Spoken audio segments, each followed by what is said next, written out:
अधर्मी आतंकियों का अधिक बोलबाला देखा। ब्राह्मणों को मैंने वेद बेचते हुए देखा है। स्त्रियां अपना अनेक प्रकार से प्यारे बंधुओं अपना घर का निर्वाह करने लगी हैं और लोग बेटियों की अब शादी नहीं सौदा करते हैं। प्यारे बंधुओं, आज नारद जी ब्रह्म ऋषियों को ये कथा सुना है कि मैंने जहां जहां भी देखा माया से लिप्त लोगों को देखा और मैं इस तरह कलियुग के दोष देखता हुआ मैं जब भी वृंदावन में आया और यमुना के तट पर मैं जैसे ही पहुंचा तो मैंने वहां पर एक आश्चर्य देखा। वो क्या? वो आश्चर्य एक युवती नारी यमुना के किनारे बैठी बैठी रो रही है। तमाम स्त्रियां उसको समझा रही हैं और दो बूढ़े अचेत अवस्था में जो उसके बालक में पड़े हुए हैं। मैं उसके पास गया। नारद जी कहने लगे, मैं उसके पास गया। वह स्त्री व्याकुल होकर रोने लगी। कहा, महात्मा मेरी चिंता दूर करो। क्यों? मनुष्य बड़े भाग होते हैं तभी प्यारे बंधुओं संत महात्माओं के दर्शन होते हैं। नारद जी महाराज ने कहा, तत्राश्चर्यमया दृष्टम् श्रूयताम तन्मुनीश्वरः।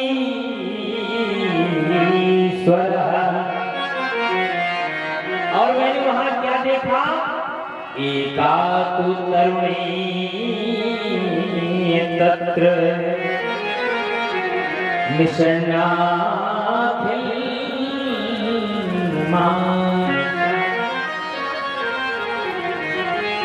मैंने वहां जाकर देखा दो बूढ़े अचेत अवस्था में पड़े हुए हैं और उसके पास एक युवती बैठी बैठी रो रही है। तमाम स्त्रियां उसको घेरे हुए हैं। प्यारे बंधुओं, और जैसे मैं उसके पास पहुंचा तो मैंने उससे पूछ लिया, काशी तुम कामिनो चेवा नाई कहाँ पर प्रयोजना वद देवी सर्वसारम सुस्य दुखस्य कारणम। आप कौन हैं? ये दो पुरुष कौन हैं? अपने दुख का मुझे कारण विस्तार से बताओ। प्यारे बंधुओं, जैसे नारद जी ने उस युवती से पूछा तब उस युवती ने कहा, मेरा नाम भक्ति है, ज्ञान वैराग्य दोनों ये मेरे पुत्र हैं जो अचेत अवस्था में लेटे हुए हैं। समय के भेद से ये दोनों जर्जर हो गए हैं। मुझे कहीं सुख शांति दिखाई नहीं दे रही है। नारद चकित दृष्टि से देख रहे हैं, ये कैसा जमाना है। कहा, देवी यह दारुण कलयुग है। इसी से सदाचार योग मार्ग जब तब आदि सभी लुप्त हो गए हैं। संत सज्जन लोग आज के समय में दुखी हैं। बंधुओं, आज के समय में आडंबरी लोगों को दिखावा करने वालों को लोग जाना पसंद करते हैं और जो वास्तविकता में संत महात्मा सज्जन होते हैं उनकी पूछ नहीं है। हर चीज में मैंने मिलावट देखी है। नारद जी कह रहे हैं, मैंने हर चीज में जहां भी निकल जाए, शास्त्र में भी प्यारे बंधुओं,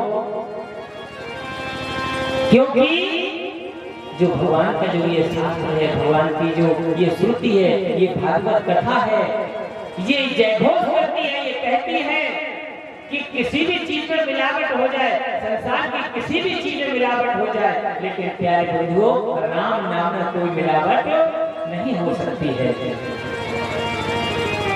प्यारे बंधुओं, इस प्रकार से आज नारद जी ने अपनी व्यथा बताई। अंत में नारद जी ने भक्ति माता को बहुत समझा बुझा कर कहा, देवी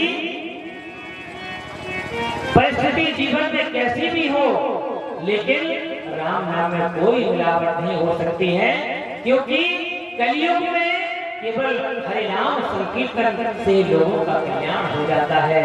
भक्ति मां प्रसन्न हो गई और कहने लगी, महाराज जी आपके चरणों की परम कृपा से हमारे जीवन में जो दुख था वो आज समाप्त हो गया, क्योंकि आपने मुझसे कह दिया मैं आपके दुख को दूर कर दूंगा।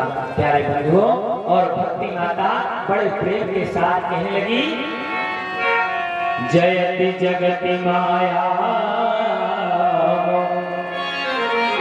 यस्य काया धवस्ते वचन रचन में कम केवलम चारि ध्रुव पदमपिया तो यत् कृपा तो ध्रुवोऽयम् सकल कुशल पात्रम ब्रह्मपुत्रम। बंधुओं, नारद जी ने जैसी अपनी ये बात आज भक्ति माता से की, माता प्रसन्न हो गई।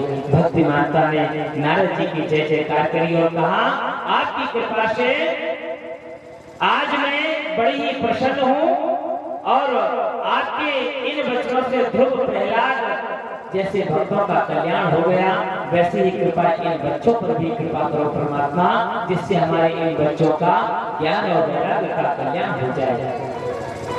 तो नारद जी ने विश्वास दिलाया, आपको चिंता करने की जरूरत नहीं है, मैं भी हरि के चरणों का दास हूँ। आपके बच्चों को किसी प्रकार की कोई भी कष्ट नहीं होने देंगे। ये नारद आपसे वादा करता है। बंधुओं, आज नारद जी ने उन बच्चों को हिलाने डुलाने का प्रयास किया, उनको वेद शास्त्र इत्यादि सभी का ज्ञान दिया और गीता का पाठ भी सुनाया। थोड़ी देर के लिए उनकी आंखें खुली और पुनः बंद हो गई।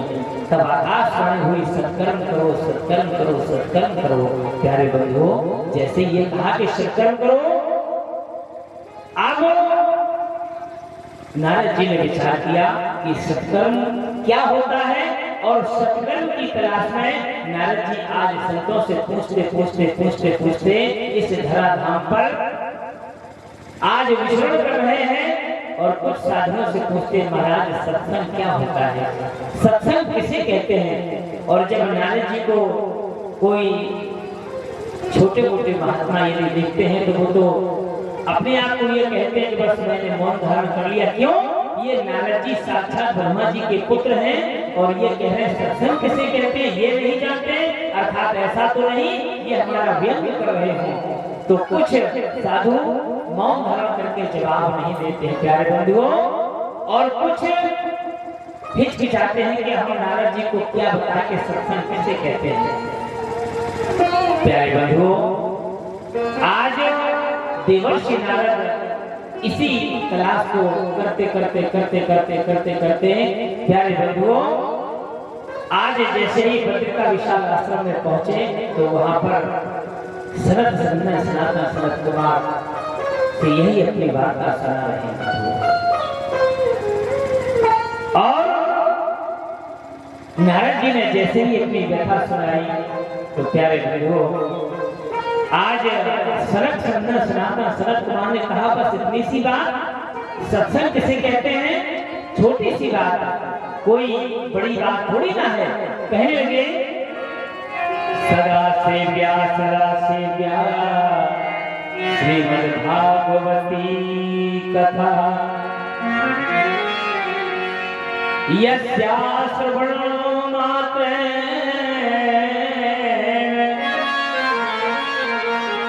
हर्षितम समाश्रयेत।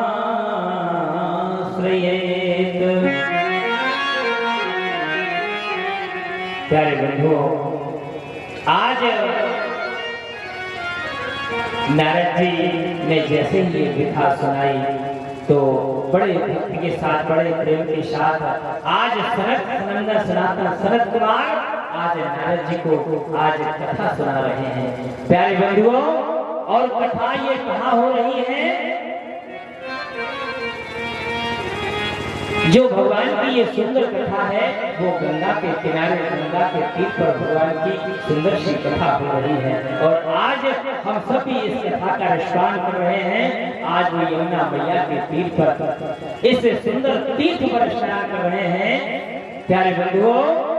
और जैसे ही भगवान की सुंदर सी कथा वो प्रारंभ हुई तो उसी समय भक्ति माता का आगमन होता है। और जैसे ही भक्ति माता प्यारे बंधुओं आई और बड़े भाव के साथ, बड़े आनंद के साथ श्री कृष्ण गोविंद हरे मुरारे, क्योंकि अभी केवल सनक सनत कुमार ने कथा को शुभारंभ ही किया था और केवल मंगलाचरण ही हो पाया था।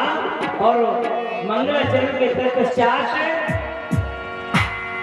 तुरंत भक्ति माता आई और बड़े भाव के साथ, बड़े प्रेम के साथ अपने दोनों पुत्रों के साथ भक्ति माता नाचने लगी और बड़े भाव के साथ भगवान की कथा को श्रवण करते हैं।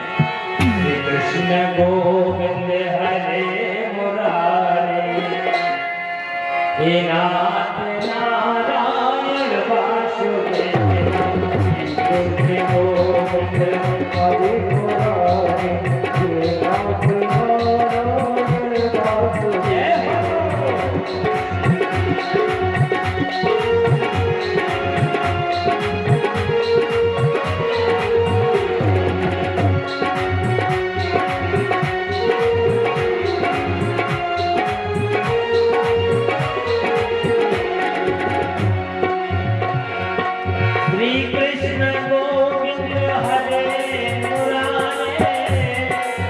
हे नाथ नारायण वासुदेव।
आज भक्ति माता अपने दोनों पुत्रों को और जैसे ही मुनियों ने देखा, भक्ति माता ने कहा, प्रभु गुरुदेव ये बताएं कि हमारा स्थान कहाँ है, हम कहाँ पर बैठ जाएं? तो सनत कुमारों ने कहा, आप जाओ और भक्तों के हृदय में तुम अपना निवास करो, क्योंकि भगवान श्री भक्त के हृदय में ही वास करते हैं। इस प्रकार आज्ञा पाते ही भक्ति भक्तों के हृदय में जा विराजी। और जिनके हृदय में हरि भक्ति निवास करती है वे जीव निर्धन होने पर भी परम धन्य है, क्योंकि प्रभु भक्ति की डोरी से बनकर भक्त के हृदय में हमेशा अवरुद्ध हो जाते हैं। और जैसे ये दृश्य नारद जी ने देखा, ज्ञान वैराग्य पुष्ट देखकर नारद जी बड़े आश्चर्यचकित हुए, अति प्रसन्न हुए और शताधिक ऋषियों से पूछा, महाराज कि हाँ, अरे अभी कथा तो प्रारंभ ही हुई थी, केवल महात्मा की कथा सुनने से ही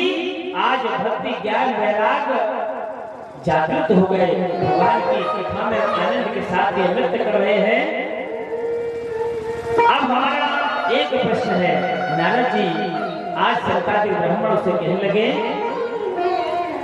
कि अब ये बताएं कि भगवान की कथा सुनने से कैसे कैसे मानवों का उद्धार होता है, कौन कौन से पाप कर जाते हैं। तो आज सनत कुमारों ने कहा, कौन कौन से? अरे कौन कौन की तो बात छोड़ो, किस किस की तो बात छोड़ो, जिसने जीवन भर पाप ही पाप किया हो, जो जीवन भर पाप में रत रहा हो, जिसने कभी भी परमात्मा के चरणों का आश्रय न लिया हो, बस परमात्मा के चरणों में एक बार चित्त लगा ले, उसका भी कल्याण हो जाता है। नारद जी ने कहा, ऐसा कोई प्रमाण है तुम्हारे पास? हाँ। और जैसे ये कहा तो आज बड़े भक्ति भाव से आज नारद जी, क्योंकि शंका नारद जी पर हो गई थी। क्यों?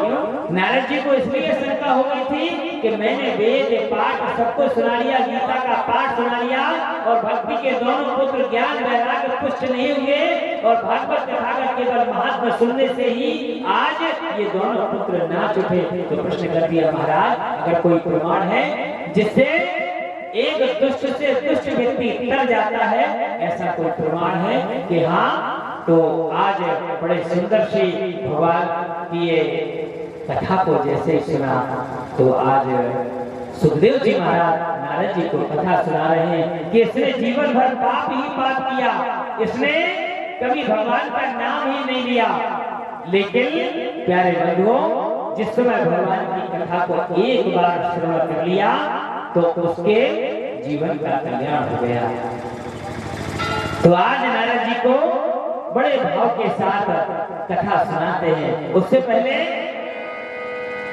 क्योंकि संत के चरणों में आने से ही तो भक्ति का ये मार्ग प्रशस्त हुआ। अगर संत नारद जैसे संत अगर भक्ति के जीवन में ना आते, प्यारे बंधुओं, आज भक्ति के जीवन का साक्षात्कार कैसे होता। और दोनों पुत्र जो ज्ञान और वैराग्य है, आज भी यदि आप वृंदावन में जाएं तो प्यारे बंधुओं, ज्ञानी और वैरागी भले ही इतने ना आपको दिखलाई पड़े, लेकिन जहाँ जहाँ देखेंगे बस राधे राधे, राधे कृष्ण राधे कृष्ण राधे कृष्ण। क्यों? वहाँ पर भक्ति आज भी पुष्ट है, क्योंकि परमात्मा की परम भूमि तपोभूमि है। प्यारे बंधुओं, इसलिए भगवान के श्री चरणों में आज सभी लोग, आप सभी लोगों ने सुना होगा, हमारे प्रेम बाबा जी महाराज हैं, आज देश विदेश से लोग उनके दर्शन करने के लिए आते हैं। और ऐसे नहीं, 15-15 दिन का पहले से टाइम दिया जाता है उनसे मिलने के लिए, क्योंकि वृंदावन की पावन भूमि पर परमात्मा की परम कृपा है, जिससे आज हजारों साधु संत महात्मा बड़े बड़े लोग आज उनके चरणों में साष्टांग प्रणाम करने के लिए आते हैं। ये सब क्या है?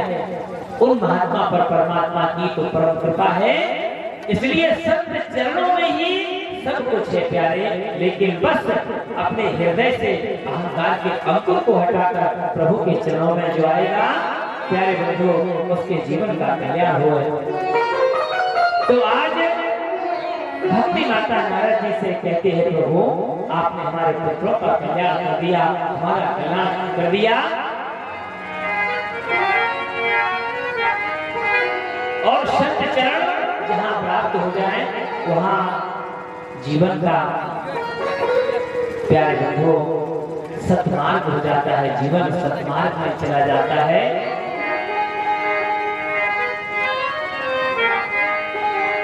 तो संतन के सगराले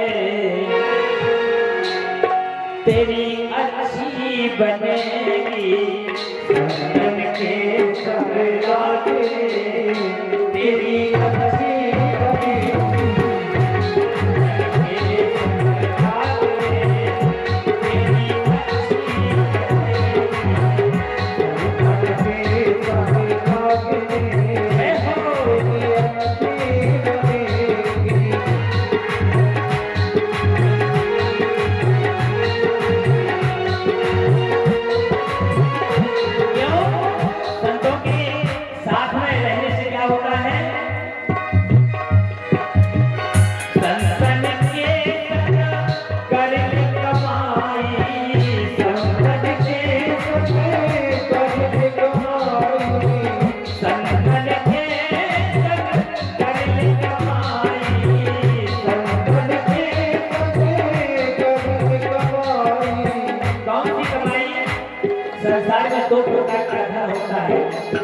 एक तो ये सांसारिक रुपया पैसा धन दौलत सोना चांदी, ये सांसारिक धन है, ये भौतिक धन है।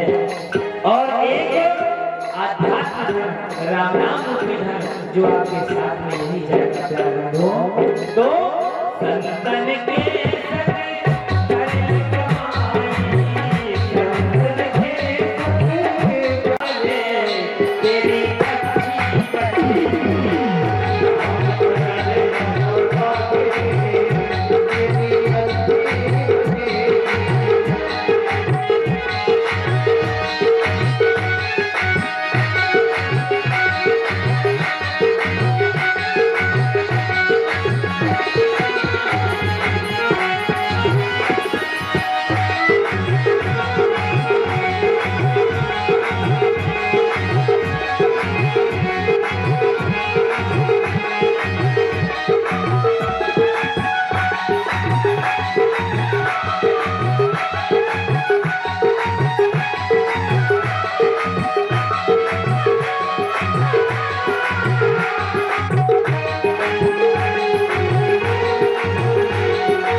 संतों के साथ रहने से क्या होता है?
क्योंकि ये संसार है, माया में लोग ज्यादातर लोग लिप्त हो जाते हैं, तो संत जन कहते हैं अरे मोह निशा में तो अभी तक डूबा, लेकिन अब तो आंखें खोल। मोह निशा में बहुत दिन सोया, मोह निशा में बहुत दिन सोया, मोह निशा में बहुत दिन सोया, लेकिन अब जाग सके तो जाग रे, जाग सके तो जाग रे, मेरी अच्छी बड़ी, जाग सके तो जाग रे, मेरी अच्छी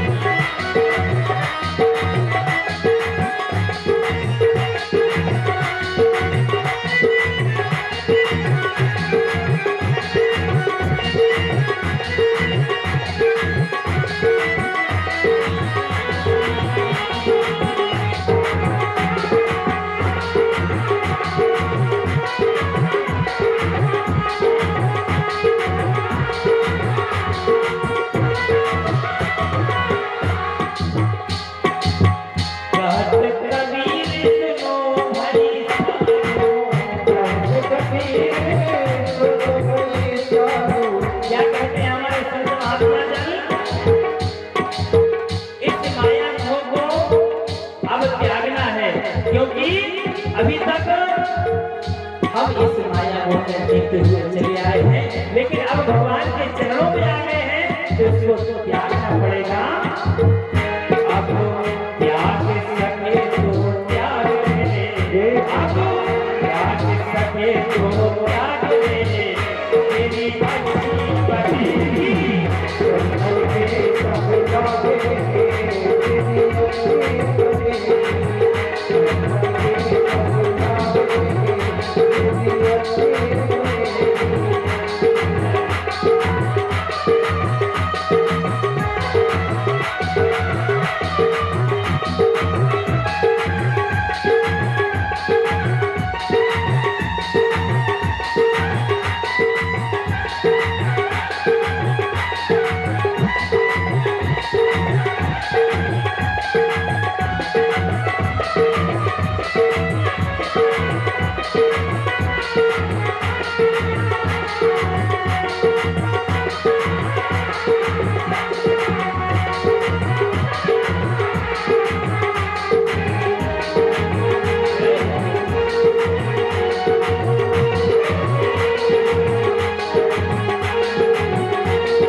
संतन के संग लागवे तेरी अच्छी बनेगी। प्यारे बंधु,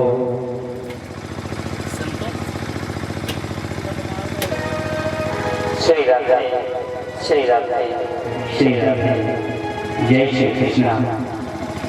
प्रिय बंधु, संतों के चरणों में रहने से हमारा जीवन जो कुमार्ग पे था वो सतमार्ग की ओर चला जाता है। संतों के चरणों में आने से भगवान की कथा श्रवण करने से प्यारे बंधुओं हमारा जीवन अंधकार से प्रकाश की ओर जाता है और हमारा जो जीवन है वो भक्तिमय जीवन होना चाहिए। भक्त अर्थात प्रभु के चरणों में निरंतर चिंतन करना ही हमारे जीवन का परम सार है, परम तत्व है। हमें ईश्वर के चरणों में हमेशा तत्पर अपना मन लगाना चाहिए। क्यों? क्योंकि ये जो सारी सृष्टि परमात्मा की जो दिखाई दे रही है, जिस जीव पर भगवान की कृपा नहीं होती, वैसे संसार के प्रत्येक जीव पर परमात्मा की ही कृपा है, लेकिन परमात्मा ने हमें आपको ज्ञान और विवेक सब कुछ दिया है। अगर हम ज्ञान और विवेक से अपने जीवन को चलाएंगे तो हमारा जीवन आनंदमय जाएगा, और यदि हम माया के वशीभूत हो जाएंगे प्रिय बंधुओं तो हमारे जीवन में खलल पैदा हो जाएगी। हमारा जीवन एक दुख की घड़ी में बीतेगा। क्यों? हम जब परमात्मा का चिंतन नहीं करेंगे, हम भगवान को याद नहीं करेंगे बंधुओं, तो ये भगवान की माया है उसको अपना ग्रास बना लेंगे, उसको अपना ग्रास बना लेंगे, जिससे अपने जीवन में बंधुओं कष्टों को सहन करना पड़ता है। इसलिए हमारा जीवन हमेशा शास्त्र सम्मत हो, भक्ति भरा हमारा जीवन होना चाहिए। संत जन गाते थे,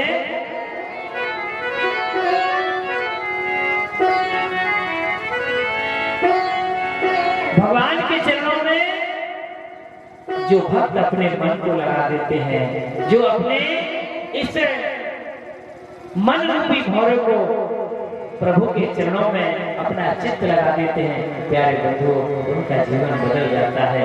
एक भक्त गाते थे, परम आदरणीय वैकुंठवासी हमारे श्री राजेश्वरानंद सरस्वती जी महाराज गाया करते थे कि प्रभु चाहे मिलाने को।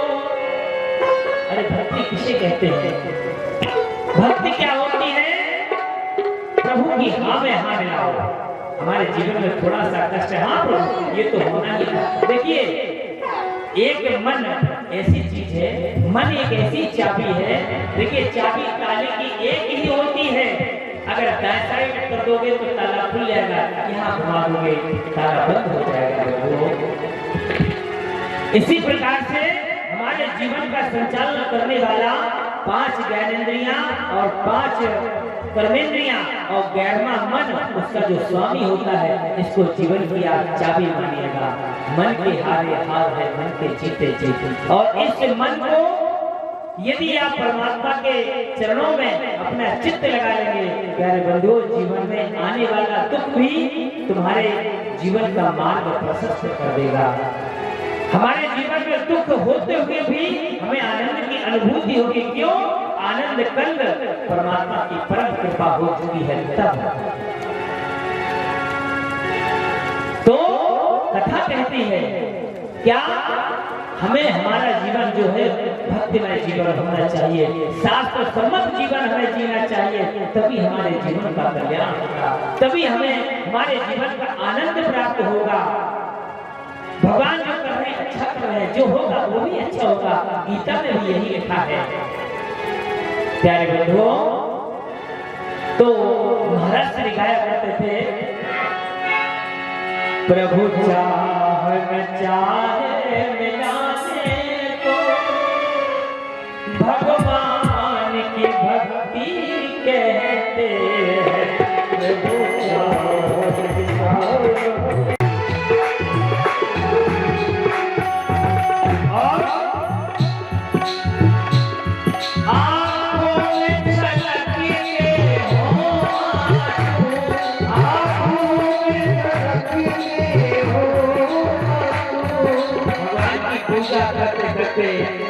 मन लगाते लगाते भी आंखों में फूल बन जाए, कोई भगवान की कृपा चाहो।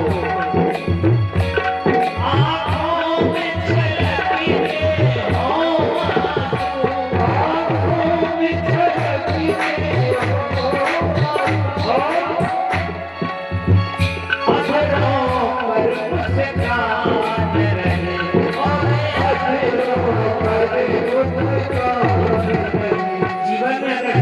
दुख भी आए, अगर दुख की घड़ी भी आए तो प्यारे बंधुओं ये भक्त की पहचान।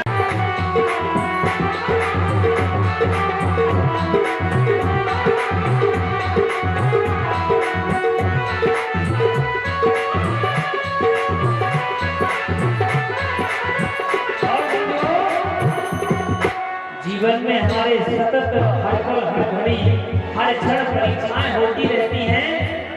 जीवन की अंधेरी रातों में, जीवन की अंधेरी रातों में और दुख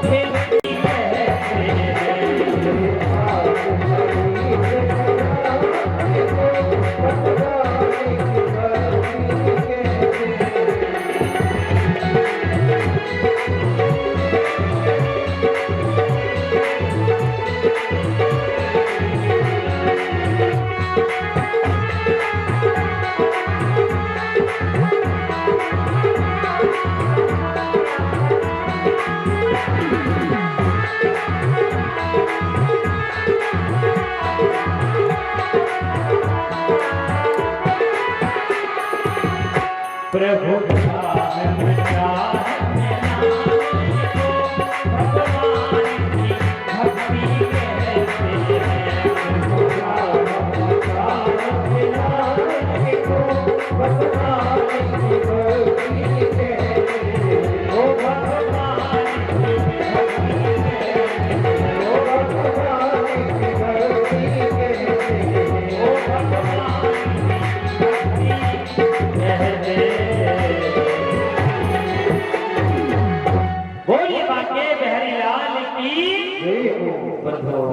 हमें जीवन में कभी अहंकार नहीं करना चाहिए। ये वेद श्रुति कहती है।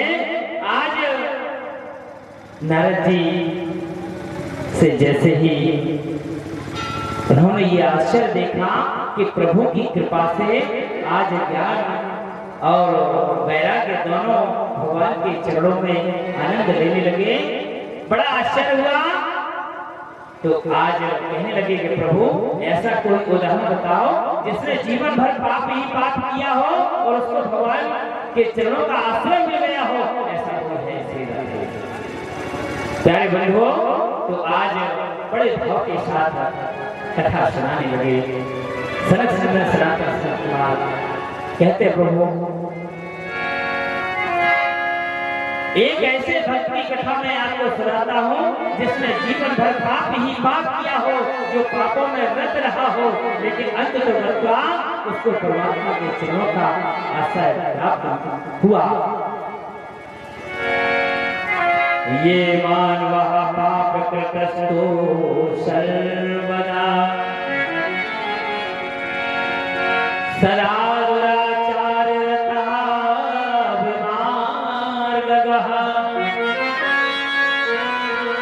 और वो हमेशा क्रोधाग्नि दग्धा कुटिलाश कामिनः सप्ताह यज्ञेन कलो पुनन्ति ते। सुनिए नारद जी, जिसने जीवन भर पाप ही पाप किया हो, क्रोध की आग, जो क्रोध की एक आग होती है, एक ज्वाला होती है जो 24 घंटे जलता रहा हो, ऐसा महापापी कलिकाल में अगर भगवान की एक बार कथा को भी श्रवण कर ले, एक सत्य घटना सुनाए कहते हैं एक तुंगभद्रा नदी के किनारे एक वेद पाठी ब्राह्मण आत्मदेव शास्त्री जी महाराज रहा करते थे और उनका काम यही था कि होकर दुखी होकर घर से निकलकर वन को चल दिए और रोते रोते एक जंगल में जाकर बैठ गए। वहां अपने जीवन से त्रस्त होकर, अपने जीवन से हार कर जंगल में जाकर बैठ गए। प्यारे बंधुओं, तो जब वहां जाकर बैठ कर रोने लगे तो एक सन्यासी महाराज का आगमन हुआ। संत हृदय नवनीत समाना, संत का हृदय तो मक्खन के समान होता है, वही संत कहलाने के योग्य है। प्यारे बंधुओं, जैसे वहां से सन्यासी जी का आगमन हुआ और देखा कथम रोदिसी विप्रतम काते चिंता बलीयसी।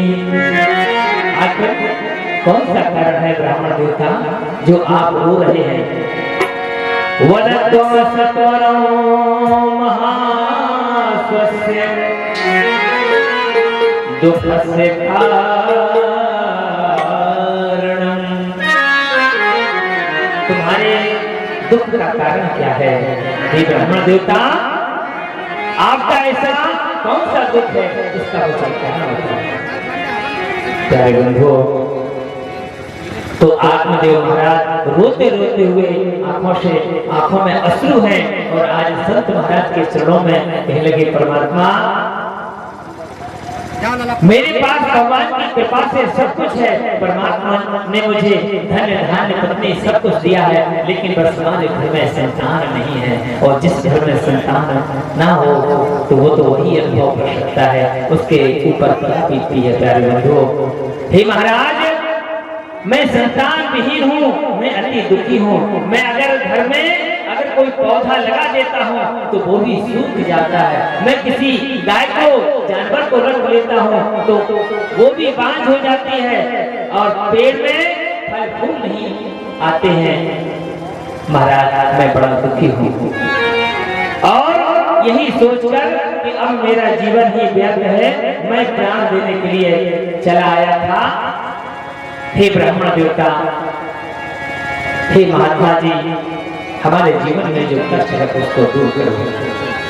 प्यारे बंधुओं, जैसे ही महात्मा जी ने संत भगवान ने ब्राह्मण का उसको मस्तक देखा और जैसे ही देखा तो कहने लगे, सप्त जन्मावधि तब पुत्रो ने विचारे वो चान।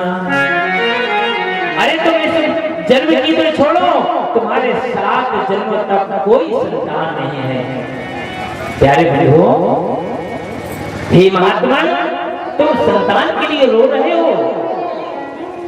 आज संत महात्मा जी ने बड़े भाव के साथ बड़ा ही वैराग्य भरा उपदेश दिया कि तुम संतान के लिए रो रहे हो। अरे राजा सगर के 60,000 पुत्र थे, वो भी विनष्ट हो गए। राजा अंग के,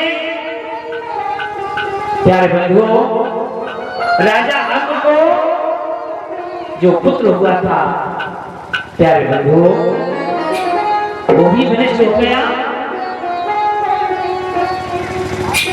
प्यारे ये बताओ, जो सन्यासी लोग हुआ करते हैं, सन्यासी सर्वथा सुखी, सन्यासी तो हमेशा सुख में परमात्मा के चरणों में लीन होकर हमेशा सुखी रहते हैं। संतान से कभी सुख मिलता है, सुख तो आत्म सुख से मिलता है, परमात्मा के चरणों में चित्त लगाने से सुख प्राप्त होता है। अंत में सन्यासी ने जब ब्राह्मण देवता नहीं माने और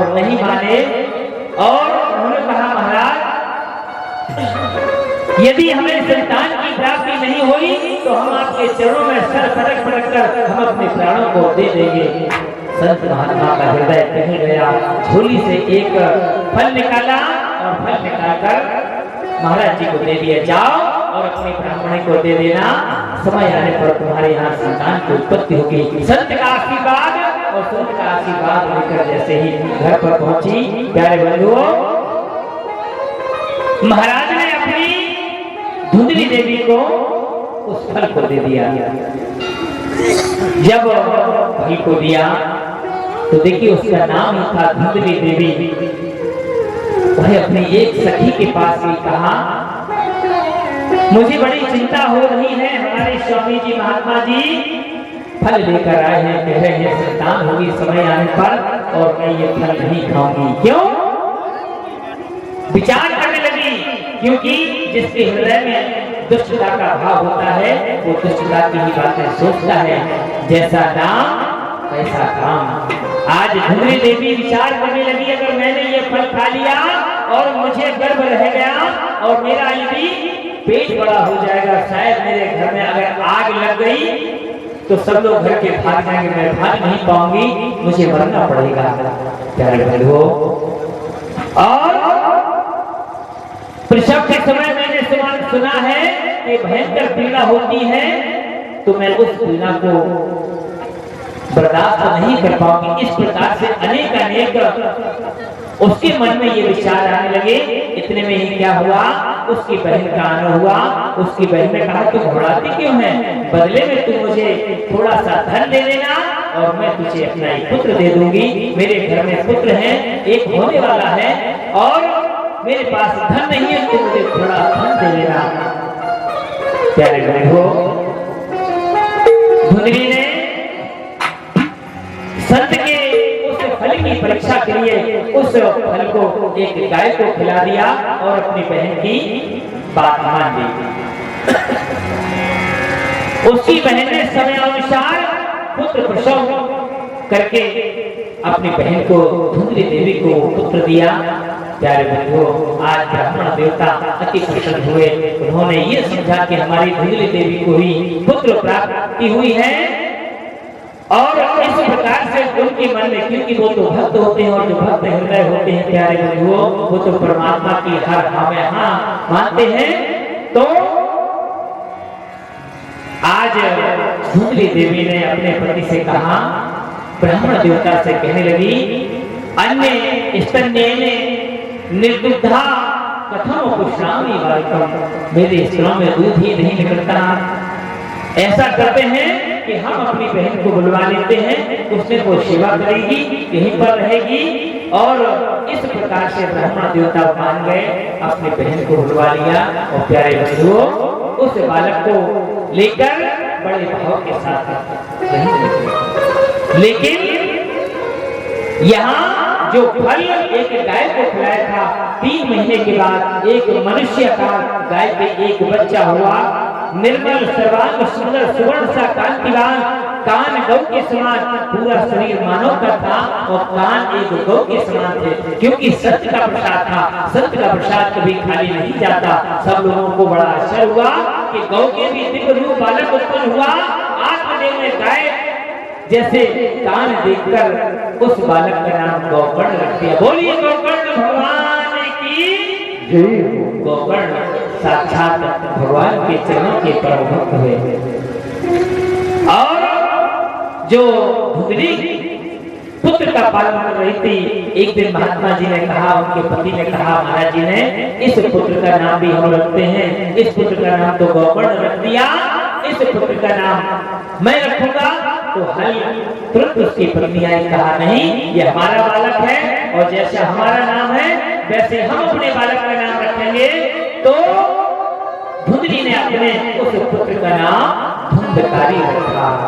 आगे चलकर गोकर्ण पंडितों ज्ञानी धुंधकारी महाफला, धुंधकारी महाफल हुआ। एक प्रख्यात हुआ और एक विख्यात हुआ। प्यारे बंधुओं, प्रख्यात और विख्यात में यही अंतर है। अब उसने अपना रंग दिखाना शुरू किया। किसने?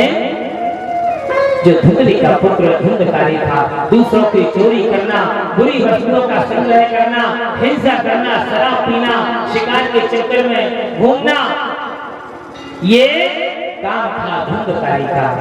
क्योंकि जब जीवन में भगवान से जीव विलग हो जाता है, माया उस पर पूर्ण रूप से ग्रसित हो जाती है, जीवन में न जाने कितने अनेक को गलत कार्य करना प्रारंभ कर देता है और करते करते अपना जीवन वहीं पर समाप्त कर देता है। बंधुओं, आगे चलकर धीरे धीरे उसने घर की सारी संपत्ति नष्ट कर दी। बंधुओं, दोनों ने बड़े होकर अपना अलग नाम कमाया। एक हुआ विख्यात हमारे गोकर्ण जी महाराज, एक कुख्यात ये चोर बदमाश गोकर्ण महाविद्वान। प्यारे, एक दिन,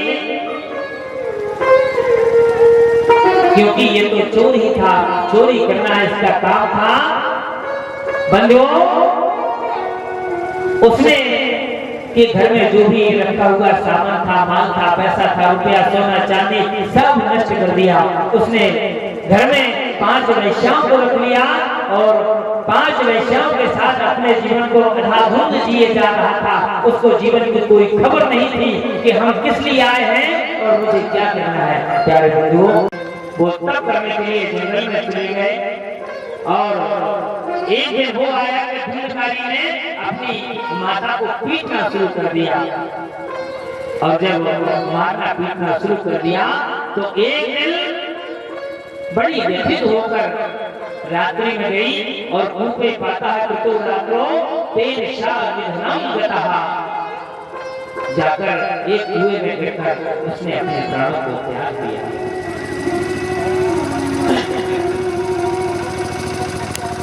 जब प्राणों को त्याग दिया अब तो ये और भी आजाद हो गया। गोकर्ण भी तीर्थ यात्रा पर चले गए, धुंधकारी वैश्यों के साथ रहने लगा। एक दिन स्त्रियों ने विचार किया कि एक न एक दिन यदि ये पकड़ा जाएगा प्यारे बंधुओं तो इसका किया हुआ कर्म हम लोगों को भी भोगना पड़ेगा, अर्थात हमको भी भोगना पड़ेगा। उन्होंने क्या किया, एक दिन ये रात्रि में सो रहा था, उसको चारपाई से बांधकर, क्योंकि अंत तो गत्वा बुरी ही गति होगी, बुरे कर्म का बुरा नतीजा ना मानो तो कर देखो। क्योंकि देखिए ये कथाएं हमें आपको क्या सिखाती हैं, भक्तों की कथा का विश्लेषण किया गया है। क्योंकि भक्तों की कथा को इसलिए बताया जाता है कि इनके जीवन से ऐसी ऐसी ये कथाएं इनके जिसकी अकाल मृत्यु उस धुंधकारी की हुई थी, वो रात्रि में आया, कभी भेड़ का रूप बनाता है, कभी हाथी का बनाता है, कभी भैंसा का बनाता है, और सामने कभी अग्नि का रूप धारण कर लेता है क्योंकि वो जल कर मरा था इसलिए, और कभी मनुष्य आकार में प्रकट होता हुआ दिखाई देता है। तो गोकर्ण ने जैसे ही देखा तो गोकर्ण ने कहा, कौन हो आप, जो भी हो आप सामने आओ, प्रेत हो, पिशाच हो, राक्षस हो, कोई आत्मा हो, सामने आओ। वह जोर जोर से रो रहा था प्यारे बंधुओं। बाद में रोने के अलावा कुछ प्राप्त नहीं होता है, पछताने के अलावा कुछ प्राप्त नहीं होता है। इसलिए समय है, अभी समय है, इसलिए हरि का भजन कर ले, हरि का नाम रख ले, और हरि का नाम रखने से ये जीवन में व्यंग बाधाएं, ये परेशानियां, कष्ट नहीं आती हैं। अंत तो गत्वा जैसा आज धुंधकारी रो रहा है और कह रहा है, क्योंकि इसको बोलने की शक्ति नहीं है, केवल संकेत किया।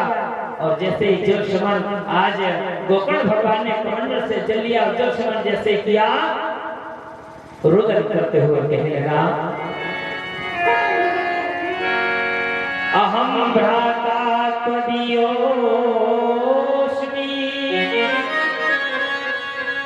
धुंधकारी नामतः स्वकीयैव दोषेण ब्रह्मत्वनाशितं मया।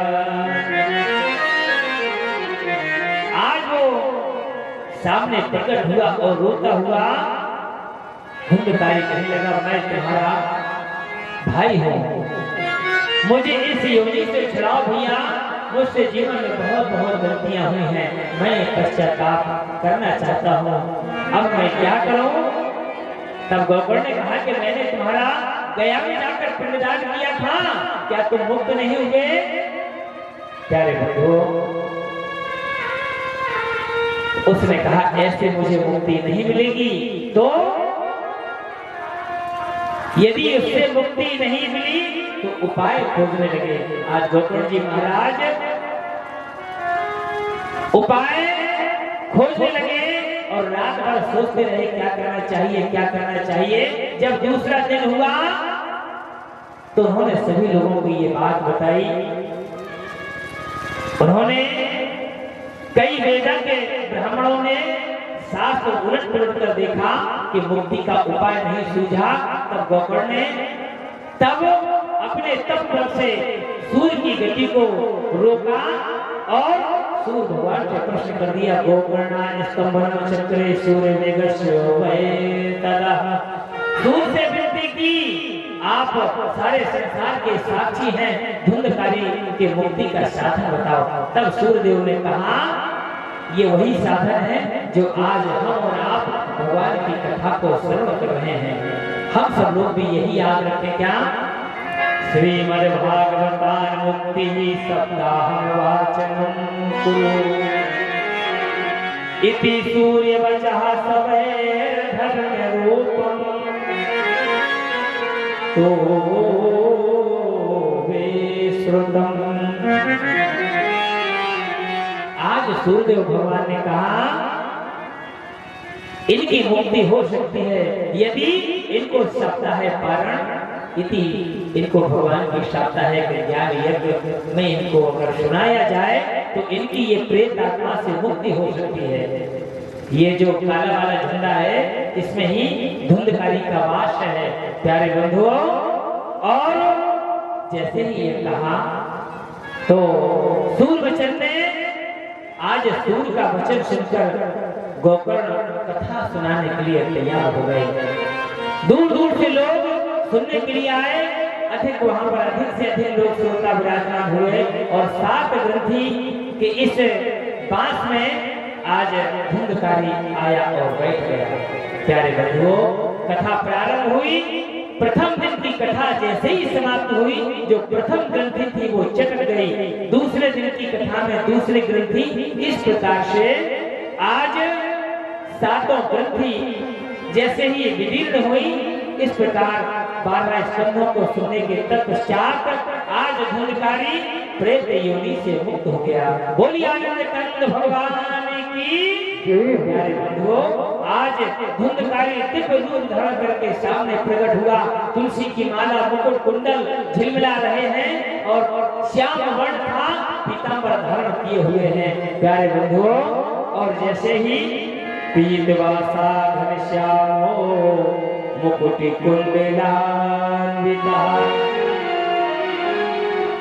आज उस दिगंबर, आज भगवान के उस स्वरूप को देखकर गोकर्ण को प्रणाम कहा। भाई प्रणाम करके कहा तुम धन्य हो, मुझे आज प्रेत योनि से मुक्ति दिला दी। धन्या भागवती वार्ता प्रेत पीड़ा विनाशिनी, सत्ता हो बुद्ध था धन्या कृष्ण लोक फलप्रदा। भागवत कथा धन्य है। आज जो सभी लोग भागवत कथा का श्रवण कर रहे हैं, श्री कृष्ण धाम की प्राप्ति कराने वाला सप्ताह पारायण यज्ञ धन्य है। सप्ताह श्रवण करने से मनुष्य के हृदय की जो गांठ होती है, जो हमारे जीवन में काम क्रोध लोभ मोह अहंकार की जो गांठ होती है, भगवान की कथा श्रवण करने से ये सब समाप्त हो जाती है। मनुष्य के हृदय की गांठ हो जाती है। हमारे जीवन के संशय सब छिन्न भिन्न हो जाते हैं। छियंते चाश करवाणी सप्ताह श्रवण करते, क्योंकि भगवान की कथा कैसी है? राम कथा सुंदर करतारी संशय भिन्न। भगवान की कथा एक ऐसी कथा है जो हमारे जीवन के सारे संशय हो जाते हैं प्यारे बंधुओं।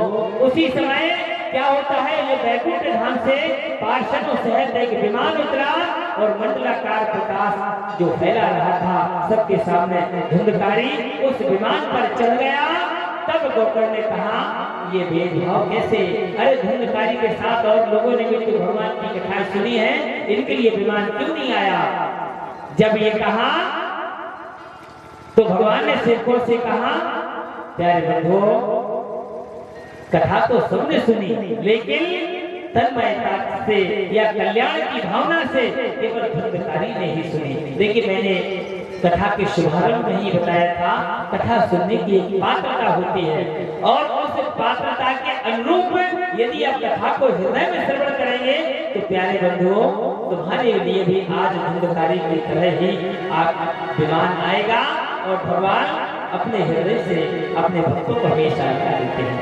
प्यारे बंधुओं, आज जैसे ही भगवान के सेवकों ने कहा कि कथा तो सबने सुनी, परंतु तन्मयता से और कल्याण की भावना से केवल धुंधकारी नहीं सुनी। और जो दृढ़ भक्ति भाव से कथा सुनता है, भगवान उनको स्वयं लेने के लिए आते हैं। प्यारे बंधुओं, आज क्या हुआ? मन वचन कर्म से, कथा श्रवण से वैकुंठ की प्राप्ति होती है। आज भगवान के पार्षद हरि कीर्तन करते हुए आज गोकर्ण भगवान ने जो सुंदर सी कथा सुनाई थी, आज धुंधकारी को अपने साथ पार्षद ले गए। अंत में दोबारा फिर श्रावण मास से, क्योंकि श्रावण मास में गोकर्ण ने दोबारा फिर कथा सुनाई और 7 दिन की कथा के बाद वहां भगवान प्रकट हुए, जय घोष होने लगे। भगवान स्वयं 5 जन्य शब्द से ध्वनि करने लगे। प्रभु गोकर्ण को हृदय से लगा लिया। गोकर्ण से कहा, गोकर्ण ने परमात्मा के पाद पद्मों में प्रणाम किया कि परमात्मा आपकी कृपा से हमारे जितने भी कथा सुनता थे सबका कल्याण हो गया। प्यारे बंधुओं, सभी श्रोताओं के लिए विमान आए, सबको प्रभु ने पीतांबर कुंडल आदि से सुसज्जित कर दिया। गांव के जितने यहाँ तक की जीव थे, चांडाल थे, आदि आदि गोकर्ण की कृपा से विमानों पर सवार होकर भगवान गोकर्ण सहित गोलोक धाम को चले गए। बोलिए कन्हैया लाल की। प्यारे बंधुओं, ये है भगवान की कथा, ये है भगवान की कथा का प्रसाद। इस प्रकार से भगवान की कथा को जो बड़े भाव और भक्ति के साथ श्रवण करता है, भगवान उसकी समस्त कामनाओं को पूर्ण करते हैं। और इस मानव जीवन में बस केवल भागवत कथा से हमें ये सीख लेना है, चाहे हमारी माताएं हो, चाहे हमारे भागवत सुनने वाले हमारे बंधु हो, केवल मुझे एक ही जीवन में कार्य करना है। हम जो भी कार्य करें, हम जो भी अपने कर कर्मों से करने के लिए जाए, हर काम परमात्मा के चरणों में समर्पित होकर हमें कार्य करना चाहिए। कर से कर्म करो विधि नाना, लेकिन मन राखो जहाँ कृपा विधाना, वहाँ हमें रहना चाहिए। क्योंकि जगत में कोई परमानेंट नहीं है, सबको एक ना एक दिन जाना पड़ेगा। कोई भी हो, आया है तो जाएगा, राजा रंग फकीर, कोई सिंहासन चढ़ चला और कोई चला जंजीर। प्यारे बंधुओं, इस प्रकार से भगवान की सुंदर कथा को श्रवण करते हुए अपने मानव जीवन को आज कृतार्थ कर दिया और उनके साथ जितने भी भक्त बंधु थे, आज सबका कल्याण हुआ। इसलिए हमें अपने जीवन से अहंकार को हटाकर हमेशा जीवन को परमात्मा के श्री चरणों में लगाना चाहिए। हमेशा भगवान के चरणों का ध्यान रखते हुए हमें अपने जीवन की गति को आगे बढ़ाना चाहिए। हमारे हृदय में कभी अहंकार का अंकुर उत्पन्न न हो। हमारी माताएं भी अगर घर में कुछ काम करें, जो भी काम करें, बस भगवान की कृपा से परमात्मा का गोविंद हरे गोपाल हरे, जय जय प्रभु दीन दयाल हरे, भगवान का नाम लेती रहे और माताएं काम करें। माताएं घर में भोजन बनाती हैं, भोजन बनाते समय बस गोविंद हरे गोपाल हरे, जय जय प्रभु दीन दयाल हरे। बंधुओं, तो फिर वो जो किचन में जो खाना बनता है, क्योंकि किचन में जो खाना बनता है उसके घर में फिर किच किच किच किच होती है, लेकिन प्यारे बंधुओं फिर वो किच किच नहीं रहती है। वो जो खाना नहीं, फिर वो भगवान का भोग लग जाता है। और जो भगवान का जब भोग लगता है तो उस सात्विक भोग को पाने से हमारे हृदय में परमात्मा की परम सत्ता, परमात्मा की परम कृपा हमारे हृदय में विराजमान हो जाती है। जहाँ सुमति वहाँ संपत्ति नाना, जहाँ कुमति वहाँ विपत्ति निधाना। प्यारे बंधुओं, वहाँ पर सुमति का वास होता है, क्योंकि अब कथा का समय तो हो ही रहा है और चल ही रहा है, क्योंकि दूसरा कार्यक्रम यहाँ रामलीला का भी होना है। बड़े भाव के साथ, बड़े आनंद के साथ आप लोग कथा श्रवण कर रहे हैं, लेकिन कथा का परम तत्व यही है। हमारी माताएं, हमारे आदमी बंधु, हमारे संत जन, क्योंकि होना और बनना अलग अलग बात है, ये ध्यान रखें। हमें अपने जीवन में एक ही सात्विकता प्राप्त करना है, क्या कि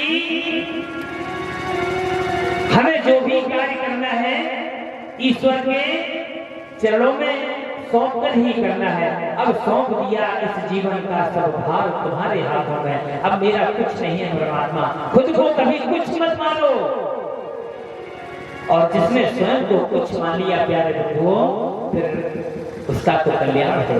इसलिए हमेशा ध्यान रखें, इस शरीर को कितना भी सजा लो, कितना भी लेकिन एक ना एक दिन इस शरीर में आग लगानी है। जिसके लिए हम जीवन भर कमाते हैं, सबसे पहले वही पुत्र आकर तुम्हारे शरीर में आग लगाएगा। ये जीवन की सच्चाई है, क्योंकि भागवत कथा है, वो भागवत कथा हमारी मृत्यु को सुधारती है। और ये यथा सत्य ही, ये कड़वा सत्य है। क्यों संसार को अपना मानते हो? अरे सत्य महात्मा ब्राह्मण व्यास ये गांव-गांव गली-गली जाकर ये जय घोष करते हैं, ये आपको बताने का प्रयास करते हैं। क्यों माया में चिपके हुए हो? क्यों इसको अपना मान बैठे हो? अरे प्यारे, एक दिन रोना पड़ेगा, तब पछताना पड़ेगा। क्योंकि अभी आपने धुंधकारी की कथा सुनी, धुंधकारी को रोना पड़ा, भैया गोकर्ण अब मेरा उद्धार करो, मेरा कल्याण करो। अरे मैं आवेश में आकर, मैं अपने आप में आकर, मैं अहंकार में आकर मैंने बुरा भला कर्म कर दिया, आज मुझे प्रेत योनि मुझे मिली। आज जब ये भागवत महापुराण जिसमें 335 अध्याय 12 स्कंध है, 18,000 श्लोक हैं, ये चिल्ला चिल्लाकर जय घोष करते हुए आपके जीवन को परिवर्तनशील बनाना चाहती है, आपके जीवन को बदलना चाहती है, आपके जीवन की दिशा को बदलना चाहती है। प्यारे बंधुओं, अगर इन शब्दों को अपने हृदय में उतार लोगे तो जीवन की गति बदल जाएगी, तुम्हारा जीवन बदल जाएगा, तुम्हारा जीवन का मार्ग प्रशस्त हो जाएगा। प्यारे बंधुओं, ये है भागवत कथा, ये है भागवत कथा का परम तत्व। इसलिए अपने आप में कुछ न मानकर, क्योंकि भगवान शंकर तो देवों के भी देव महादेव हैं, और राजा दक्ष प्रजापति ने कितनी कितनी गालियां दी, अभी आपको कथा सुनाएंगे, कितनी कितनी गालियां दी, लेकिन देव महादेव है, सब देव है, लेकिन वो महादेव है। सब बर्दाश्त कर गए, और बर्दाश्त करते हंसते हंसते कैलाश पर चले गए, और भगवान अपने प्रभु राम के चरणों में, जो उनके इष्ट हैं, भगवान की आनंदमय एक साधना में लीन हो गए। इसलिए भगवान की कथा ये अमृत है, और अमृत का काम होता है जीवन अमृतमयवान करना, जीवन को अमृता प्रदान करना। इसलिए प्यारे बंधुओं, अपने मन को परमात्मा के चरणों में लगाओ, और बड़े सुंदर भाव के साथ भगवान की कथा को श्रवण कर अपने इस मानव जीवन को कृतार्थ कर। और ये ध्यान रखना, भगवान की कथा में जब भी आओ खाली हाथ कभी मत आना। हमारा भाव दिव्य रत्नों और पैसों से नहीं है, हमारा भाव सिर्फ इतना है, भगवान के चरणों में आओ तो एक भाव लेकर आओ, हृदय में ये भाव रखो कि परमात्मा हमारे जीवन का कल्याण हो। पुष्पम पत्रम तोयम फलम समर, जो भी मिले एक पुष्प क्यों न मिले, भगवान के चरणों में समर्पित करोगे। क्योंकि खाली हाथ आओगे तो खाली हाथ ही जाओगे, और कुछ लेकर आओगे, अर्थात भाव, पैसा रुपया दक्षिणा जो भी, ये नहीं, सिर्फ भाव लेकर अगर भगवान के चरणों में, उनके चरणों में यदि चित्त लगाओगे तो कुछ ना कुछ भले एक पुष्प आकर भगवान के चरणों में समर्पित करो। आइए तो भगवान के चरणों में समर्पित करो, फिर भाव के साथ आपको कथा सुनने का अवसर प्राप्त होगा, आपका जीवन अमृतमय बनेगा। इस शरीर को तो एक ना एक दिन जाना है, बड़े बड़े चले गए, ये कथा यही कहती है। राजा परीक्षित जी को आज सुखदेव जी महाराज कथा सुना रहे हैं, उनको यही तो डर था मरने का, और मरना सभी को है इन 7 दिनों में। इसलिए प्यारे बंधुओं, अपने जीवन को परमात्मा के चरणों में समर्पित करते हुए अपने जीवन का कल्याण करो। आए भगवान के श्री चरणों में बड़े आनंद है।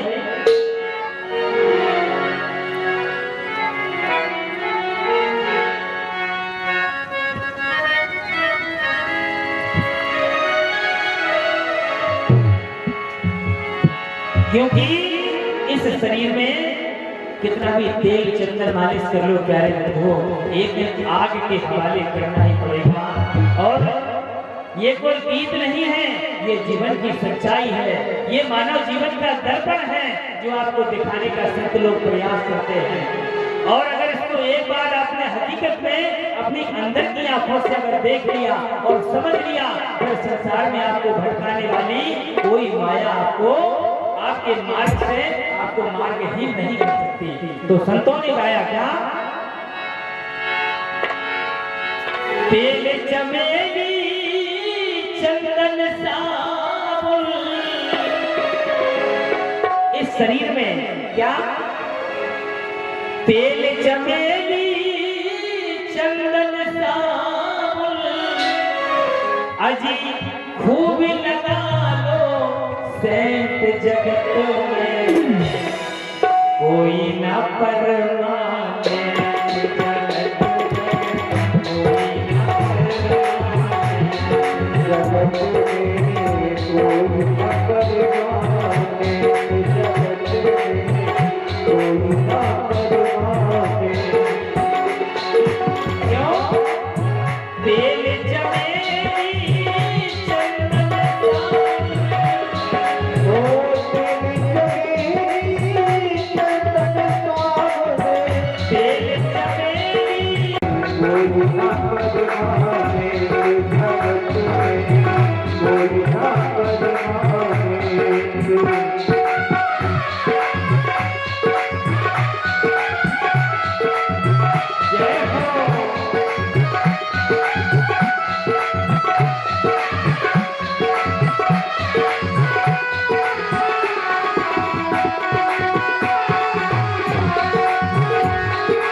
कहना क्या है, हम सभी लोगों को समझना क्या है,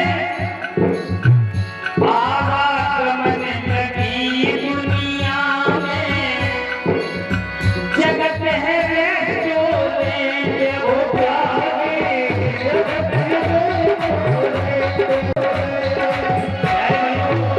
जिस प्रकार से लोग होटल में जाते हैं, रेस्टोरेंट में जाते हैं, खाते हैं, पीते हैं, बिल भरते हैं और चले जाते हैं।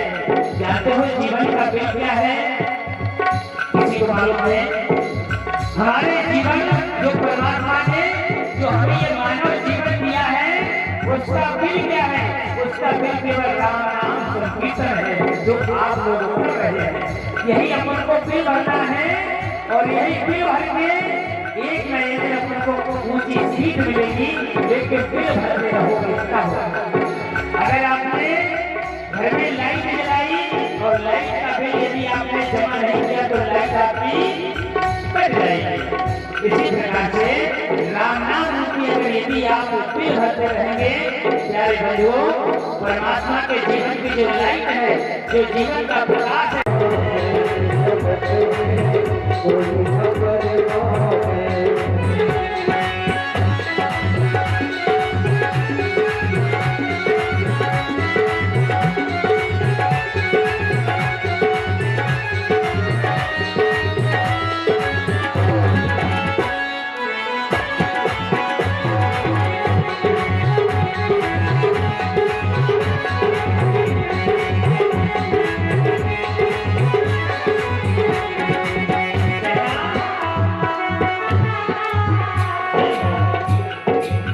दुनिया में कहीं भी जाओ, हमारे सभी जितने भी भगवत चरण वंदन वाले हैं, हमारी माता है सत्यनारायण माता नहीं, उनसे कहना क्या है, दुनिया में कहीं भी जाओ छुट्टी है, लेकिन एक घड़ी यादों में याद तुलसी संगत साध की हमें हो के बराबर। जैसे कि हम भोजन बनाने के लिए समय निकालते हैं, नहाने के लिए समय निकालते हैं और इत्यादि इत्यादि कार्य करने के लिए, घर के काम करने के लिए समय निकालते हैं और टीवी में बहुत अच्छे अच्छे सीरियल भी आते हैं, उसमें भी समय निकालने नहीं होता है। लेकिन थोड़ा समय ऐसा भी निकालो जो भगवान से प्रीति कर लो, उनका भी नाम लेने का चिंतन करने का वजह 10 मिनट निकाल के रहोगे तो परमात्मा के चरणों का आसरा बना रहेगा, जीवन में घर में सुख शांति रहेगी। ये कथा कहती है। और कहीं भी जाओ, हरिद्वार चाहे मथुरा काशी घूमो दिल्ली कैसे हो जाए, घूमो दिल्ली कैसे हो जाए, लेकिन मन में नाम प्रभु का राखो,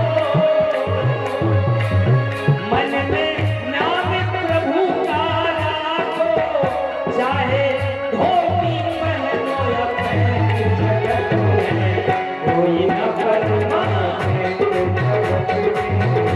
न परमाने।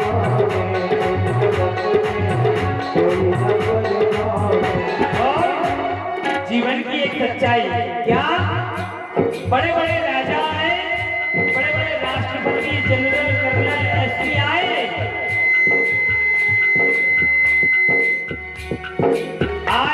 और इस धराधाम से चले गए। श्री राधे राधे कृष्ण। तो वही हमारा कहना है कि जब बड़े बड़े राजा रईस आए वो चले गए, हम और आपको भी जाना है। इसलिए बंधुओं ध्यान रखो, क्या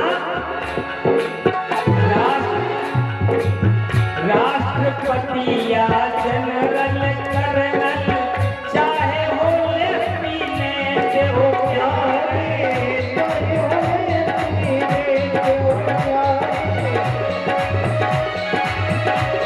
और एक दिन सभी को जाना पड़ेगा।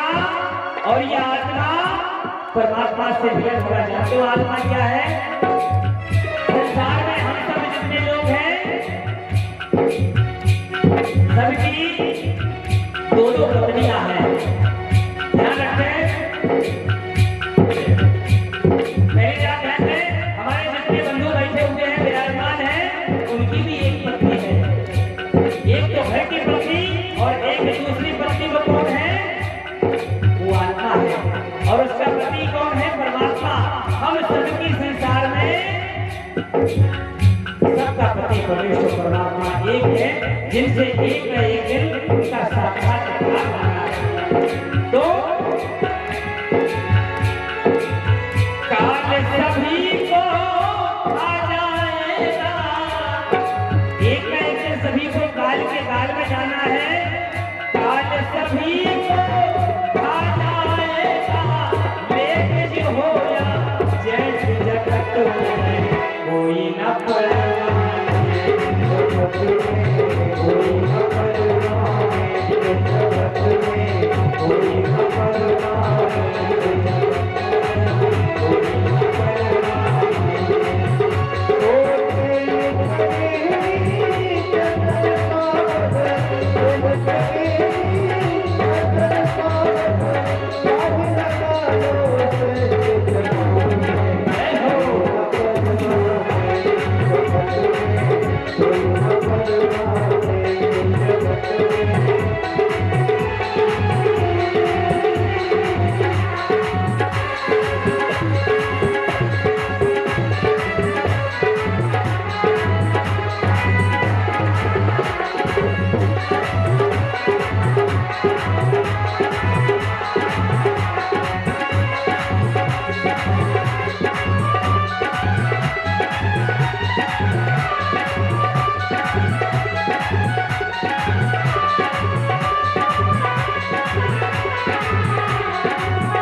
बोलिए कन्हैया लाल की, आनंद कंद भगवान की। प्यारे बंधुओं, श्री राधे। अब बड़े भाव और भक्ति के साथ सभी भक्तजन, क्योंकि कथा का समय भी पूर्ण रूप से हो चुका है और हमारे रामलीला के सभी हमारे सम्माननीय कलाकार विराजमान भी हो चुके हैं और बड़े भाव के साथ रामलीला का भी आप लोग कार्यक्रम देखें, आनंद लें। और कल समय से 10:30 बजे से 10:30 से 11 के बीच में आप सभी लोग उपस्थित हो जाएं और भगवान की सुंदर कथा को श्रवण करें। कथा का समय 10:30 बजे से 1:30 बजे तक है और यदि 11 बजे बैठते हैं तो 2 बजे कथा का विश्राम दिया जाता है। और बड़े भाव के साथ आप लोग अपने अपने यथास्थान पर खड़े हो जाएं और आरती भगवान की और सुंदर सा प्रसाद भगवान का लें और बड़े भाव के साथ आनंद के साथ लीला का भी आनंद लें। और कल यथा समय से आए, कल बहुत सुंदर सुंदर सी कथाएं आपको सुनाई जाएंगी और थोड़ा समय से आ जाया करें तो हमें भी आनंद आए, क्योंकि श्रोता वक्त से लगा होता है ना। और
देखो